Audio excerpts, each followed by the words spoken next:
नमस्कार, मैं हूं आपके साथ यूभी चौधरी और आप देख रहे हैं श्री न्यूज। 9 अगस्त 1925 को काकोरी स्टेशन से एक ट्रेन चली जो लखनऊ से 8 मील की दूरी पर थी।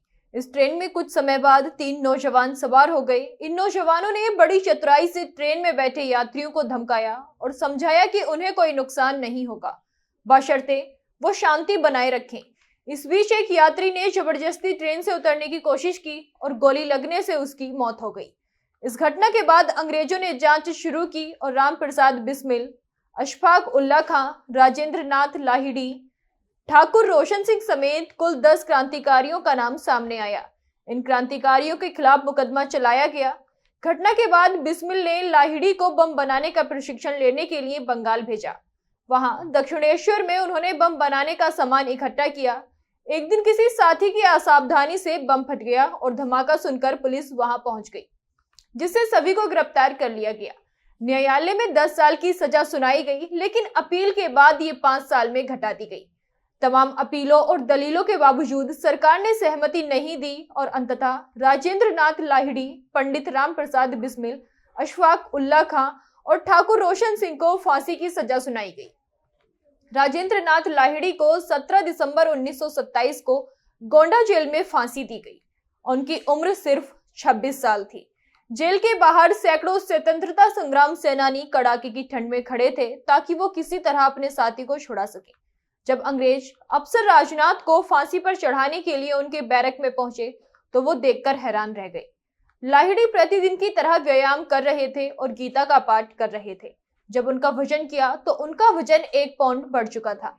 अंग्रेज अफसर ने जब राजनाथ से आखिरी इच्छा पूछी तो उन्होंने गर्व से कहा, मैं मर नहीं रहा हूं, बल्कि स्वतंत्र भारत में पुनर्जन्म लेने जा रहा हूं।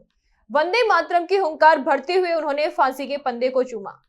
फांसी देने के बाद उनके शव को कंधे पर उठाकर स्वतंत्रता संग्राम सेनानियों ने उसी स्थान पर अंतिम संस्कार किया। शव स्थल पर एक शीशे की बोतल में एक पत्र रखकर उसे दफन किया गया। देश की स्वतंत्रता के बाद इस बोतल को निकालकर कच्ची समाधि बनाई गई और बाद में समाधि स्थल पक्की बनाई गई। आज भी ये स्थान शहीदों के साहस और बलिदान की याद दिलाता है।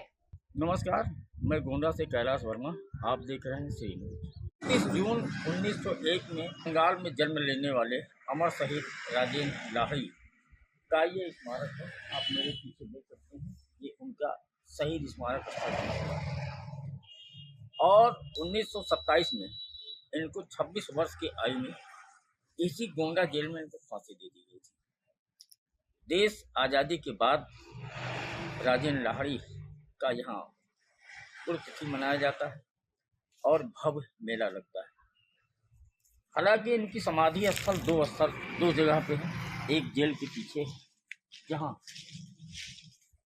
इनकी वाटिका भी बनाई गई है, शहीद की वाटिका है। और एक्चुअल में जो असली समाधि स्थल है ये आप मेरे सामने दिखाई पड़ रही है।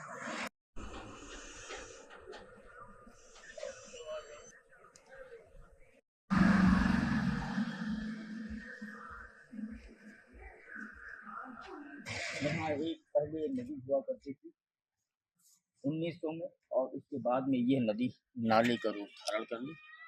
लोगों को कहना है कि जब इनको अंग्रेजों ने फांसी दी तो इनको कंधे पे लाकर इसी नाले के पास यहाँ के जो उस समय के स्वतंत्रता संग्राम सेनानी थे उनको कंधे पे लाकर यहीं जलाया गया था।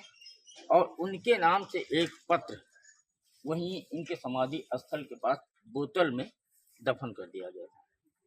देश आज़ादी के बाद यहाँ जो जानकार थे उनके कहने पे, निशानदेही पे वो समाधि स्थल से बोतल निकाला गया, जिसमें उस समय जब इनको अग्नि दी गई थी तो बोतल में वो पत्र रखा हुआ था, जो साबित कर रहा था कि राजेंद्र लाहिड़ी की समाधि स्थल यही।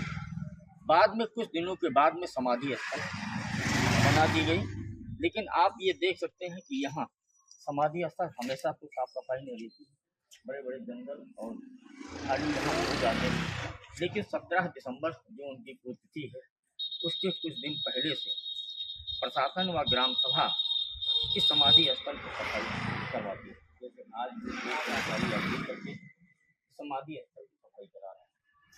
और 17 दिसंबर को एक यहाँ बृहद मेला भी लगता है।